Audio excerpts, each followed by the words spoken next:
तो हेलो दोस्तों, फिर से मेरी तरफ से आपको राधे राधे, जय श्री कृष्णा।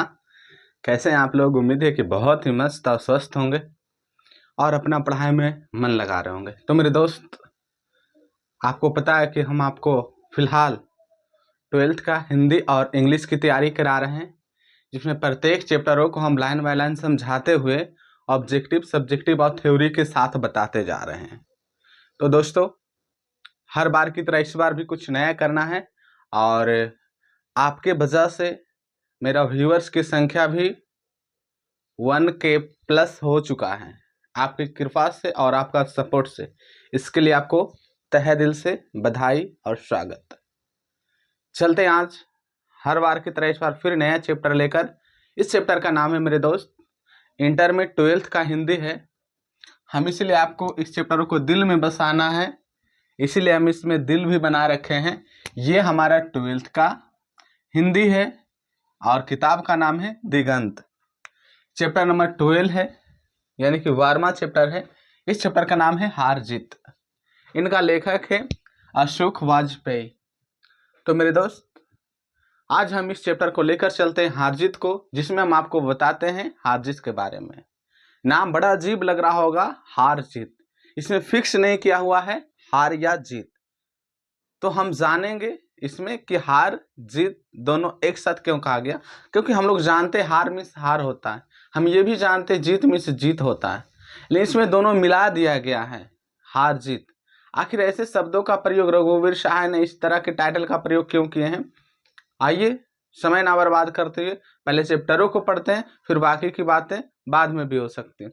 चलिए, पहला बात बता रहे हैं, यहाँ पे कह रहे हैं, देखो जिस तरह से हम अधिनायक पढ़ाएं उसमें कुछ राजनीतिक दल, सत्ताधारी लोगों के बारे में बताएं, ये भी कुछ ऐसा है चैप्टर जिसमें बहुत सारे लोगों के बारे में बताया गया है जो कि सत्ताधारी है, यानी सत्ता से जुड़े हुए शासक हैं। पहला लाइन में कहा गया वे उत्साह मना रहे हैं।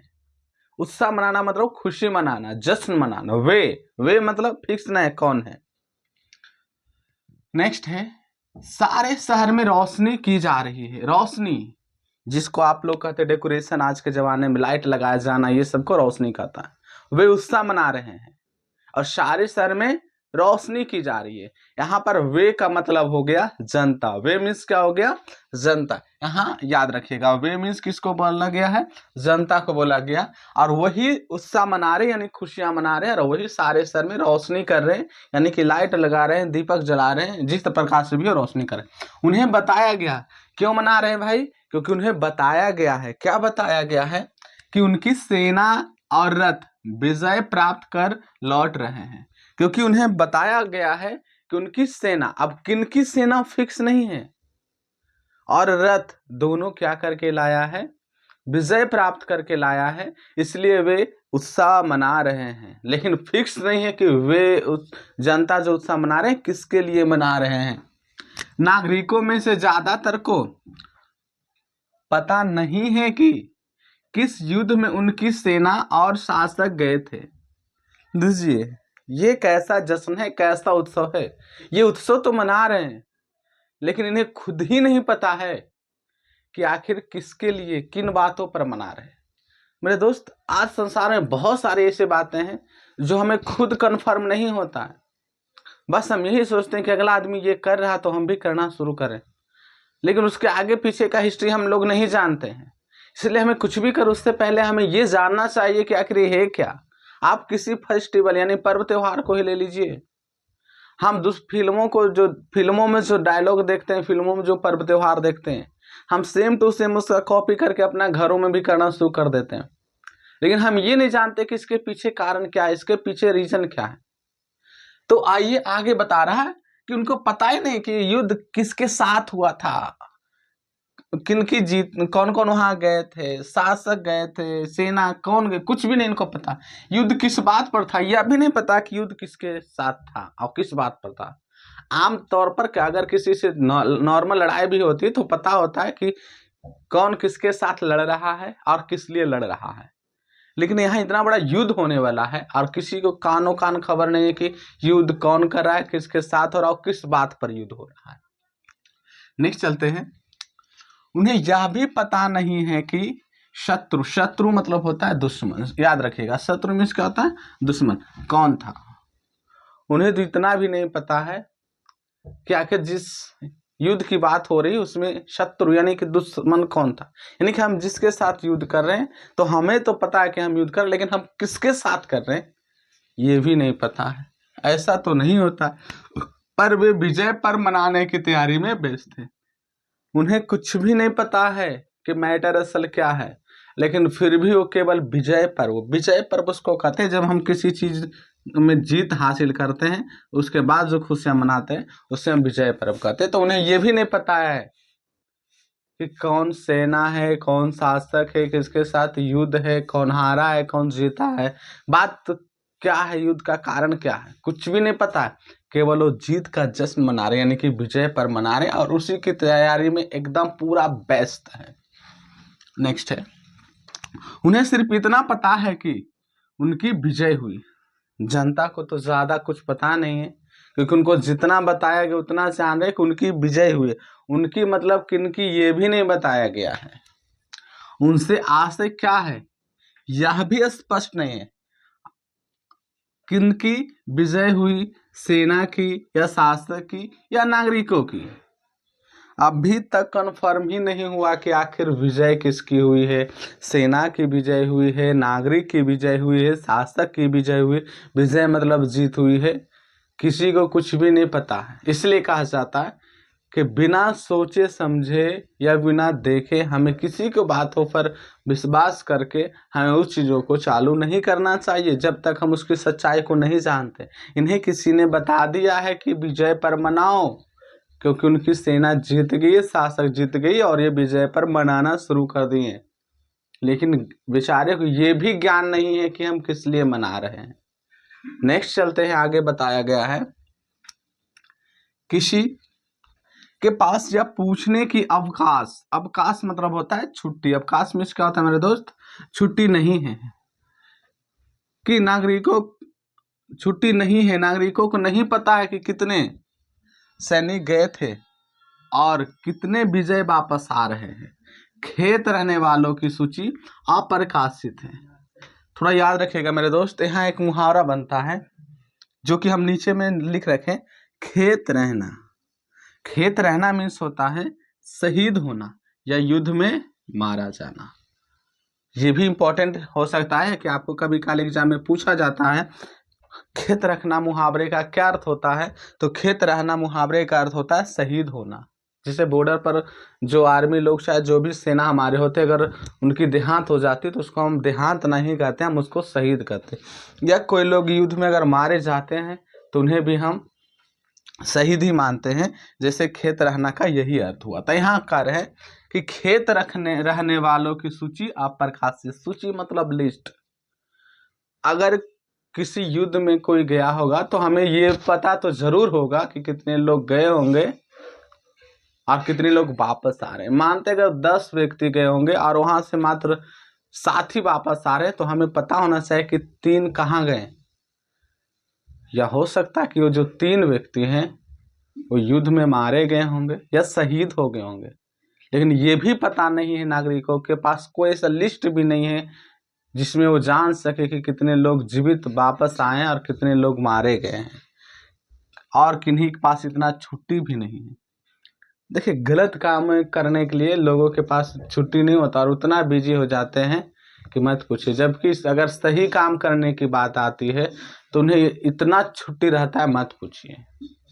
यहाँ पर भी वही अफवाह फैल रही है कि कितने लोग युद्ध में मारे गए ये भी नहीं पता है। सिर्फ एक बूढ़ा मशक वाला बूढ़ा कहता है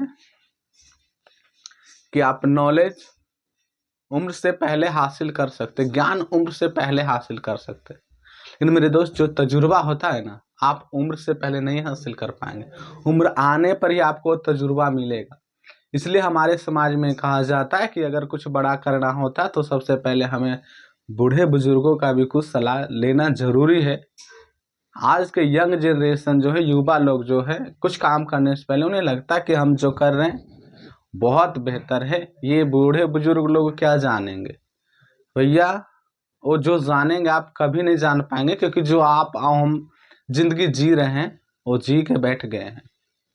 तो हमें कभी कभार कुछ ऐसा कदम उठाने से पहले बुजुर्गों की सलाह लेनी चाहिए ही चाहिए, आगे जाकर हमें, वरना इसका बड़ा अंजाम भुगतना पड़ सकता। आप हर चीज की सलाह मत लीजिए, लेकिन जो उनसे रिलेटेड है, जिससे आपको खेती करना है, आपको खेती की नॉलेज नहीं है, तो आप ये नहीं कह सकते कि बुजुर्गों से क्यों सलाह लें। आप वहाँ लीजिए, जो लगे कि हमें इससे रिलेटेड कुछ ज्ञान दे सकते हैं वहाँ पर आप लीजिए। जहाँ पर लगे कि हमें इससे रिलेटेड कोई ज्ञान नहीं मिलेगा तो आप मत लीजिए। अब जैसे आप कंप्यूटर पर बैठे हैं, आप कंप्यूटर सिस्टम में कहीं आपको प्रॉब्लम आ रहा है, आपको लग रहा है कि ये बुजुर्गों से सोल्व होने वाला नहीं है, तो आप मत सलाह इसका लीजिए, क्योंकि उससे रिलेटेड उन्हें कुछ जानकारी नहीं है।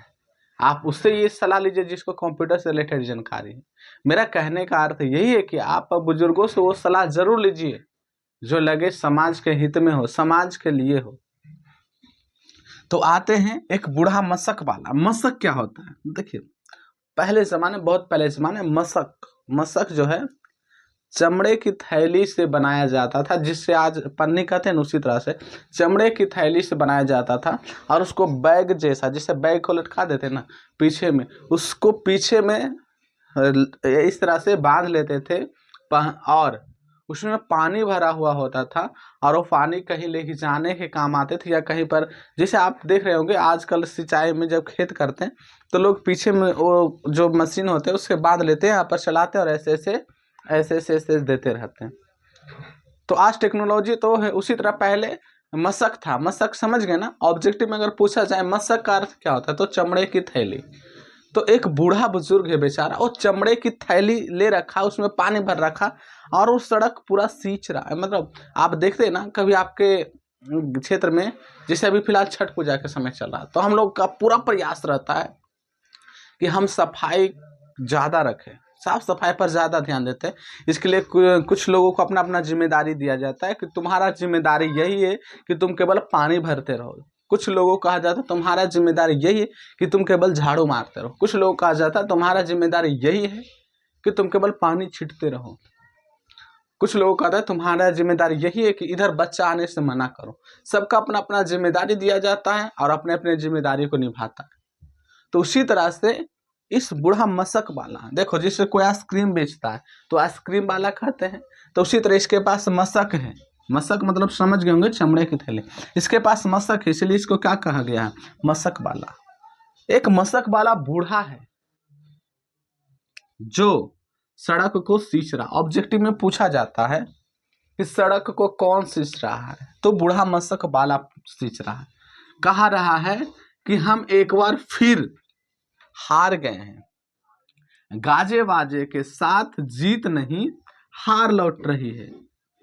उस पर कोई ध्यान नहीं देता है, और अच्छा यह है कि उस पर सड़कें सींचने भर की ही जिम्मेदारी है, सच को दर्ज करने या बोलने की नहीं।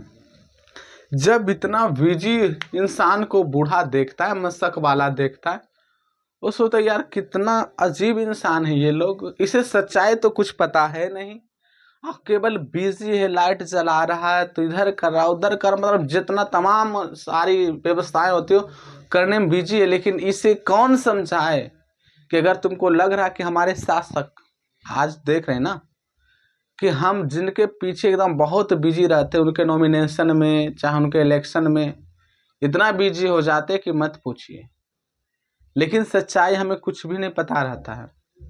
जो उन लोगों के नॉमिनेशन के पीछे इतने भागे दौड़े जाते हैं, अपना बाइक लेकर, चाहे अपने वाइफ को लेकर, चाहे जिसको भी लेकर, उन्हें तो यह भी नहीं पता है कि जिन नेता के पीछे हम जा रहे हैं उसका असली नाम क्या है या उनका डेट ऑफ बर्थ क्या है।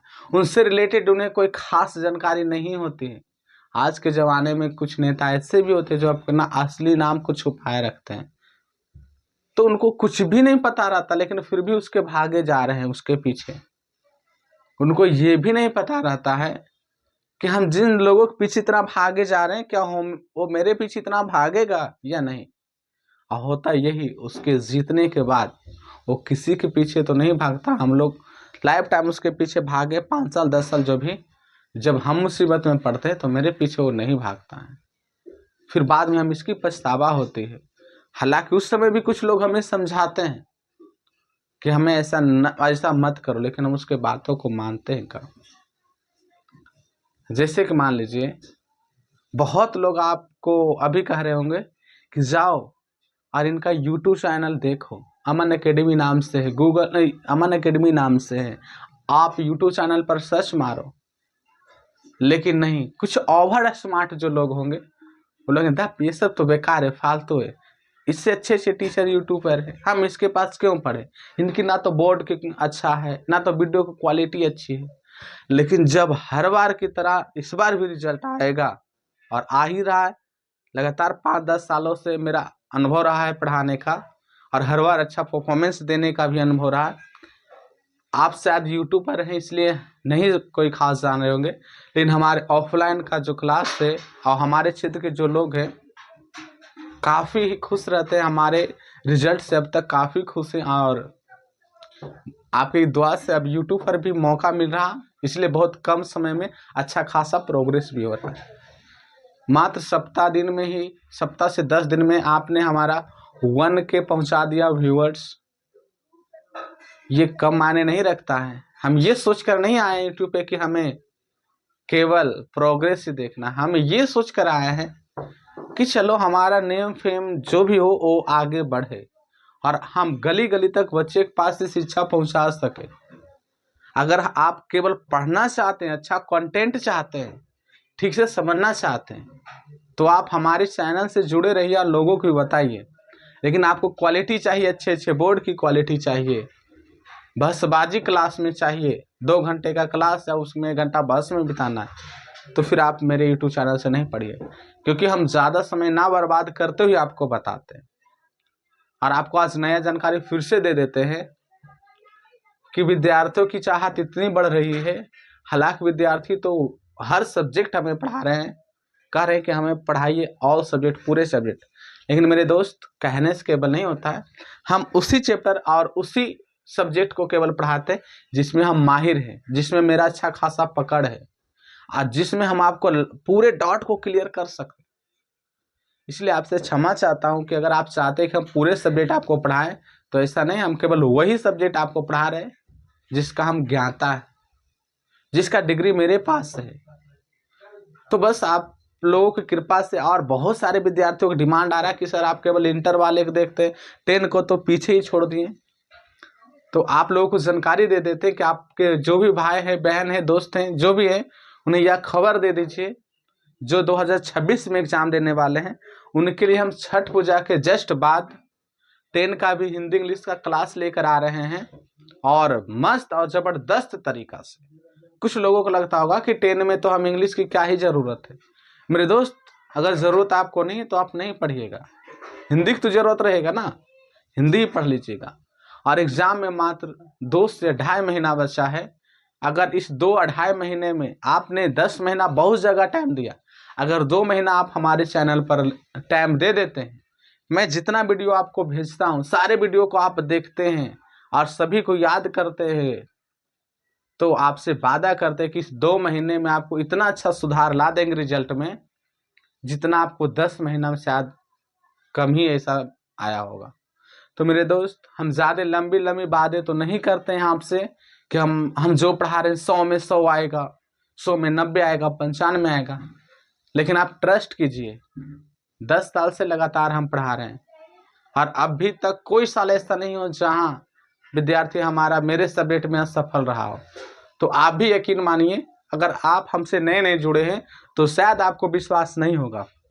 आप 2 महीना आप हमारे ऊपर देकर देखिए, मात्र 1 घंटा के पर डे रोज, उसके बाद आप देखिएगा कि किसका क्वेश्चन कितना एग्जाम में लड़ा।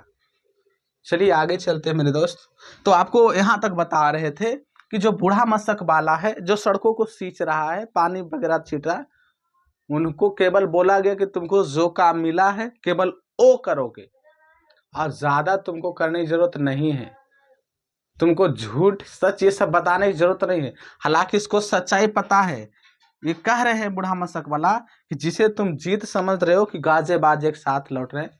देखो, कुछ चीज़ ऐसी भी होती है कि सही नहीं भी होता है, तो हम इतना धूमधाम से लोगों के पास प्रस्तुत उन चीज़ों को करते हैं कि हमें सही लगता है। जैसे एग्जांपल में बताते हैं, मेरा कोई फ्रेंड्स था जब स्टूडेंट लाइफ में हम थे, और रियली में वो फेल हो गया था, लेकिन इतना बड़ा पार्टी दिया हम लोग भी सभी के बीच कि किसी को भनक भी नहीं लगा कि फेल हुआ होगा।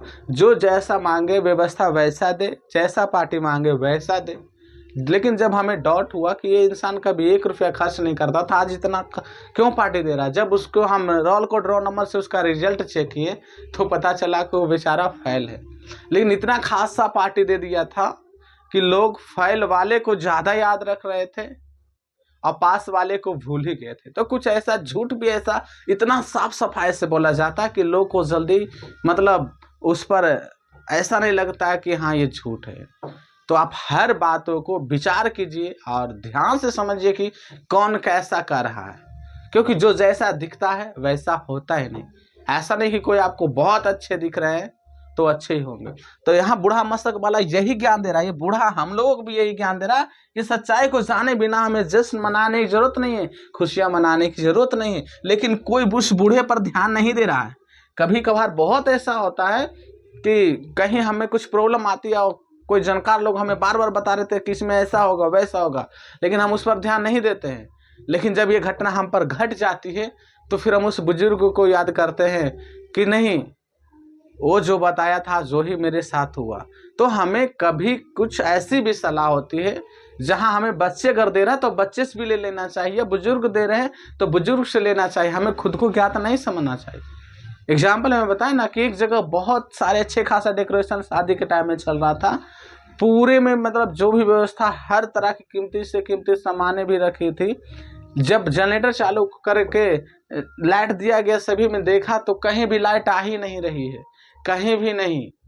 और एक छोटा सब अपना अपना माइंड लगा रहा था कि क्या हुआ होगा, क्या प्रॉब्लम हुआ होगा, कि एकदम मौके पर ही ऐसा धोखा कैसे हो सकता। एक बच्चा बार बार कह रहे थे कि अंकल अंकल चलिए हम कुछ आपको दिखाते। लेकिन लोग इतना उलबल हो गए थे, बेचैन हो गए थे कि उस पर कोई ध्यान ही नहीं दे रहा था। लगातार 3 घंटे दौड़ धूप करने के बाद, टेस्टर लेके जगह जगह चेक करने के बाद पता चला कहीं लाइट ही नहीं है। लास्ट में उस बच्चे को किसी ने बोला कि तुम क्या परेशान कर रहा बार बार, देख रहा ना कि हम लोग 3 घंटे से इतना परेशान है, लाइट नहीं आ रहा, तुम पीछे पीछे भाग आ रहे। बोला अंकल पहले चलिए तो मेरे साथ। अरे सोगम को एक आग उसका बात सुन भी लिया। बोला क्या हो चलो। तो बोले कि ये देखिए जनरेटर जो आप चालू किए हैं तो जनरेटर का जो मेन लाइन है आप लाइट के और उसके मेन लाइन से जोड़िएगा तब तो उधर का पूरा लाइट चलेगा, आप इसको तो जोड़ना ही भूल गए। सब माथा ठोकने लगे, ओ माय गॉड, ये तो मेन लाइट में हम इसको दिए ही नहीं, तो कहाँ से सारे लाइट जलेगा। और बड़े से बड़े मामला वहाँ जो लड़ाई झगड़े वाले मामला उत्पन्न होने वाला था सॉल्व हो गया। अब सोचिए एक छोटा बच्चे का अगर हम बात नहीं मानते तो हम 3 घंटा परेशान हुए ना। बोला कि अगर तुम्हारा बात हम पहले से मान लेते तो ये 3 घंटा हमको तो परेशान होना ही नहीं पड़ता। लेकिन वो बच्चा बोला हम आपको तो पहले से बता रहे लेकिन आप सुन कहाँ रहे। तो यही बूढ़ा मशक वाला समझा रहा कि अगर आपको लग रहा है ना कि हम पूरा उत्साह मना रहे हैं, खुशियाँ मना रहे हैं, हम जीत गए, तो तुमको गलत लग रहा है, क्योंकि हम जीत नहीं, हम हार गए। हर बार इलेक्शन आता है, हर बार कोई ना कोई नेता चुनाता है, लेकिन हर बार जीत होती है केवल नेता की। जनता हर बार हारता ही है, चाहे आप जिस पार्टी से हो या निर्दलीय हो। आप किसी को चुनिएगा ना तो जनता आप हार रहे हैं, क्योंकि नेता के जीतने के बाद भी आपका दशा वही रहेगा, आपको मुंह में खिलाने के लिए नहीं आ जाएगा। जब तक आप खुद नहीं काम करते तब तक कोई सरकार आपके घर को प्रोग्रेस नहीं कर पाएगा। आप हार गए पिछला बार भी, और अगर इस बार भी किसी को चुन रहे तो नेता तो जीतेगा फिक्स है, चाहे जो भी जीते, लेकिन जनता फिर से हारेगा। कैसे हारेगा? जनता के पास फिर वही गरीबी आएगी, जनता के पास फिर वही फटा चिटा कपड़ा पहनने का मौका मिलेगा, जनता के पास फिर वही बाल बच्चे 5, 6, 7 पढ़ के छोड़ देंगे, आगे पढ़ाई नहीं कर पाएंगे। तो आपसे निवेदन है कि इस बार अगर आप किसी को चुनने जा रहे हैं तो पहले 1000 बार सोचें। आप अगर कोई एक कपड़ा लेने जाते हैं या कुछ भी लेने जाते हैं जो कि 1500 का होता है, तो आप 12 बार सोचते हैं कि ये ले ये नहीं ले, ये ले ये नहीं। उसके बाद आप डिसाइड करते हैं आधा घंटा में कि हमें कौन सा कपड़ा लेना। आपको नहीं जचता तो आप दुकान को चेंज करते हैं। तो आप 5 साल के लिए अगर किसी नेता को चुन रहे हैं तो कैसे 5 मिनट में आप इसका फैसला ले सकते हैं, जब तक आप उसको पूरे इतिहास नहीं जानते। आप उसके बारे में नीचे से खंगालिए, जानिए कि 5 साल पहले इसका रेपुटेशन कैसा रहा है, या तो अभी इसका छवि कैसा है हमारे समाज में। ऐसा को मत चुन लीजिए कि जब अभी आप उसको बोल रहे हैं तो आपके पास हाथ जोड़ रहा है, लेकिन जब आप उसके जीतने के बाद उसके दरवाजे पर जाएं तो आप 2 बात बोले तो वो आपको 4 बात बोल के आपको शांत करा दे। ऐसे को कभी नहीं चुनिएगा। याद रखिएगा, इसे मतदान कहते हैं। अपने मन से दीजिए, चाहे जिसे भी दे। तो आप समझे ना बूढ़ा मशक वाला क्या सीख दिया हमें, कि हमें कभी भी सुनी सुनी बातों पर ध्यान नहीं देना चाहिए। बूढ़ा मशक वाला बार बार कह रहा है कि हम फिर से एक बार हार गए, ना कि हमारी जीत हुई है, लेकिन कोई इस पर ध्यान नहीं दे रहा। बूढ़ा पर लग रहा होगा यार ये बूढ़ा क्या हमें ज्ञान देगा। ऐसे भी तो बूढ़ा को सब कुछ कहे के पावर नहीं है ना, क्योंकि इनको केवल कहा गया कि तुम सड़क सींचो, ज्यादा होशियार मत बनो। बोलने की नहीं, जिन पर वे सेना के साथ ही जीतकर लौट रहे हैं। देखो आखिर प्रश्न पूछता है कि बूढ़ा मशक वाला क्या कर रहा, तो सड़कों को सींच रहा है। फिर प्रश्न यहाँ आता है कि सड़कों को क्यों सींच रहा, तो इसलिए सींच रहा है कि जब उनकी सेना विजय पर्व मना रहे हैं जहां पर, वहां पर लौटेंगे तो रास्ते में कहीं धूल ना उड़े, धूल ना पड़े, इसके वजह से इन्हें रास्ते की सफाई का जिम्मेदारी दिया गया। तो मेरे दोस्त देखें ना आप लोग, आज का वीडियो कैसा रहा आप कमेंट बॉक्स में जरूर लिखिएगा। और आपको इंटर में कौन सा चैप्टर का हिंदी इंग्लिश में वीडियो चाहिए आप जरूर कमेंट बॉक्स में लिखिएगा। हम आपके सेवा में हाजिर रहेंगे और आप जो भी चैप्टर बोलिएगा हम उस चैप्टर को लाते रहेंगे। तब तक के लिए राधे राधे, जय श्री कृष्णा। उम्मीद है कि आपको यह वीडियो बहुत ही मस्त लगा होगा।